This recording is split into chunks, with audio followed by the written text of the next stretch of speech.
Well, what is it about the Albanese government that wants to screw up anything related to immigration? They always were, and they still are, shockers in handling that portfolio. Look what happened with the latest cabinet reshuffle. The entire Home Affairs Ministry, O'Neill and Giles, got dumped. Giles, of course, was the far-left poison, making soft decisions on border security. It's in his and Labor's DNA. And I can only put it down to their wringing wet far-left faction that has this blind and dangerous predilection to open the borders to all comers, whether they have danger written on their foreheads or not. Well, now the latest slack treatment of new arrivals centres upon Palestinian refugees. I don't get it. They know and they already have a bad track record on this. On Sunday, ASIO boss Mike Burgess let the cat out of the bag. He said Palestinians who expressed rhetorical support for the terror organisation would not be immediately blocked. Now, I don't know whether Burgess revealed this because he wanted a backlash. Spies are notoriously Machiavellian, of course.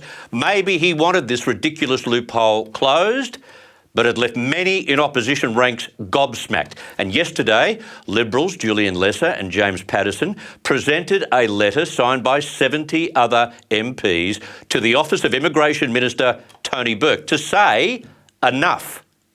We were both very alarmed by the revelations over the weekend that the Albanese government's approach to these issues is that if you're simply a rhetorical or political supporter of a terrorist organisation, that is not a barrier for you coming to our country. We're seeing this at a time when countries like Germany, a like-minded country to Australia, is expelling Hamas supporters. So today, myself with 70 colleagues have written to the Minister for Home Affairs, Tony Burke. We've asked him to do two things: to direct his department to ensure that supporters of terrorist organisations like Hamas are not granted visas to come to this country, and secondly, that they consider the cancellation of any existing visas of people who are currently in this country who are terrorism supporters. Even having one additional terrorism supporter in this country makes our country less safe. These are extremely fair points to ask of the minister. To think that Labor, with all the stuff-ups they've become infamous for on visas and immigration, would allow any Palestinian with Hamas allegiances to find a home in Australia, it tells me they are brain dead and they are useless. They shouldn't be running the country. Especially they shouldn't be running our borders. They should be running a visa agency for terror groups because they're good at that. And today, Opposition Leader Peter Dutton went one step further than his fellow MPs. He wants a complete freeze on Gaza visas.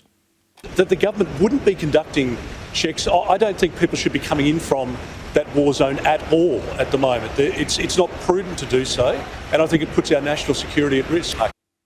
Sure, Australia is a generous recipient of people from all corners of the globe, especially those in strife. We've done it for decades.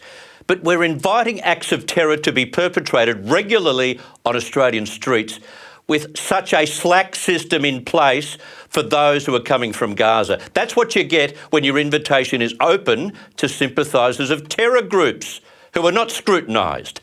Did Labor not see last month's poll conducted by Reuters, which found that 2/3 of Palestinians backed the Hamas terror attack against Israelis on October 7? Enough said. They backed the slaughter of more than 1,110 deaths and hundreds of hostages taken into Gaza. Australians aren't stupid, but by God, the government that runs the joint at the moment definitely is.